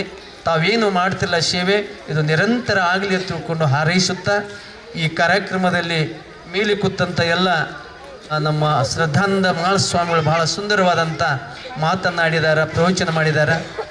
ಇನ್ನು ನಮ್ಮ ಇವರು ಬಹಳ ಸ್ವಲ್ಪ ಮಾತಾಡಿದರು, ಕರಡಿಯವರು ಬಹಳ ಸುಂದರವಾಗಿ ಮಾತಾಡಿದರು. ಮಾತು ಮುತ್ತಾಗಿರಬೇಕು, ಅದು ಸ್ವಚ್ಛವಾಗಿರಬೇಕು ಅನ್ನೋಂಥದ್ದು ಇದೆ. ಹಾಗೆ ನಮ್ಮ ಕೌಲಿ ಅಕ್ಕವರು ಮಾತಾಡಿದ್ರಲ್ಲ, ಭಾಳ ಸುಂದರ ಮಾತಾಡಿದರು. ನೀವು ಹೊಯ್ಕೆವು ಅಂದ್ರೆ ಮುಂದಿನ ಸಲ ಒಂದು ಪುರಾಣ ಎಲ್ಲರೂ ಊರಿಗೆ ಹೇಳಿದ್ ಕೊಡ್ತೀವಿ ರೀ, ಭಾಳ ಚಂದ ಹೇಳ್ತೀರಿ, ಹೋಗಿ ಬರ್ರಿ.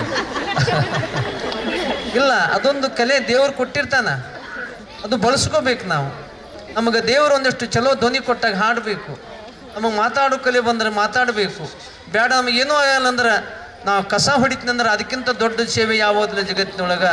ಈ ಗಾಂಧೀಜಿಯವರು ಅವ್ರು ಹೇಳ್ತಿದ್ರು, ಗಾಂಧೀಜಿಯವರು ಇವತ್ತು ಅದು ಎಂಥ ಒಂದು ಸೇವೆ ಮಾಡ್ಯಾರ ಅಂದ್ರೆ, ಒಮ್ಮೆ ಟ್ರೈನಾಗ ಹೊಂಟಿದ್ರತ್ತ ಗಾಂಧೀಜಿಯವರು, ಅಲ್ಲಿ ಶೀಟ್ ಹರಿದಿತ್ತ, ಇಲ್ದಂದೊಂದು ಡಬ್ಬನ ಸೂಜಿ ದಾರ ತೊಗೊಂಡು ಹೊಲ್ಯಾಕೆ ಹತ್ತಿದ್ರತ್ತ.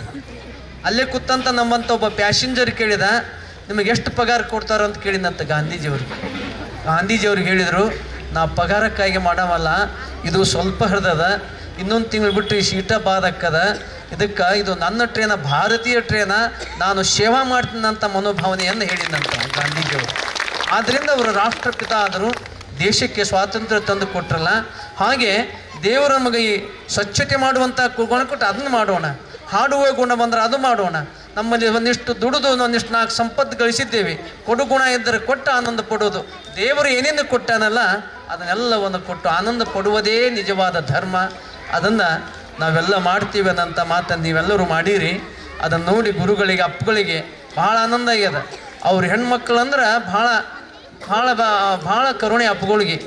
ಒಮ್ಮೆ ಗಂಡ್ಮಕ್ಳು ಹೆಚ್ಚೋ ಕುಟುಂಬದಲ್ಲಿ ಗಂಡ್ಮಕ್ಳು ಹೆಚ್ಚೋ ಹೆಣ್ಮಕ್ಳು ಹೆಚ್ಚೋ ಚಿಂತೆ ನಡೆದಿತ್ತು ರೀ. ಕೊನೆಗೆ ಎಲ್ಲರೂ ಗಂಡ್ಮಕ್ಳು ಬರೀ ಅವ್ರ ಮನೆಯಾಗಿರ್ತಾರ, ಅಲ್ಲೇ ನೆಳಾಗಿರ್ತಾರ, ನಾವು ಅಲ್ಲಿ ಹೋಗ್ಬೇಕು ಇಲ್ಲಿ ಹೋಗ್ಬೇಕು ಎಲ್ಲ ಹೇಳಿದರು. ಅವಾಗ ಕೊನೆಗೆ ಅಪ್ಪಗಳು ಹೇಳಿದರು, ನೀವೇನೇ ಮಾಡಿರಿ ಮನ್ಯಾಗ ಅವ್ರು ಇರ್ಲಿಕ್ಕಂದ್ರೆ ನಿಮ್ಮ ಗತಿ ಏನಾಕದಂದ್ರೆ, ನೀವೆಲ್ಲ ಮಾಡಿ ಬರೋ ಮನೆ ಅವರು ಬಾಗಿಲ ಹಾಕಿ ಮಕ್ಕೊಂಡಿದ್ರು ಅಂದ್ರೆ ಏನು ಮಾಡ್ತೀರಿ ಅಂದರು. ಅದಕ್ಕೆ ಭಾರತೀಯ ಸಂಸ್ಕೃತಿಯನ್ನು ಉಳಿಸಿ ಬೆಳೆಸಿದವರು ಯಾರಂದರೆ ಅದು ಹೆಣ್ಮಕ್ಳು ಅನ್ನೋಂಥದ್ದನ್ನು ಪೂಜ್ಯ ಅಪ್ಪ ಅವರು ಹೇಳ್ತಾ ಇದ್ದರು. ಅದನ್ನು ತಾವೆಲ್ಲರೂ ಮಾಡ್ತೀರಿ ಅನ್ನೋಂಥ ಮಾಡಿದ್ರಿ. ನಿಮ್ಮೆಲ್ಲರಿಗೂ ಕೂಡ ಮತ್ತೊಮ್ಮೆ ಅನಂತ ಧನ್ಯವಾದಗಳು ಹೇಳಿ, ವೇದಿಕೆ ಮೇಲೆ ಇದ್ದಂಥ ಪೂಜ್ಯರಿಗೆ ಅತಿಥಿಗಳಿಗೆ ಶರಣಾರ್ಥಿ ಹೇಳಿ ನನ್ನ ಮಾತಿಗೆ ವಿರಾಮ ಮಾಡಿ.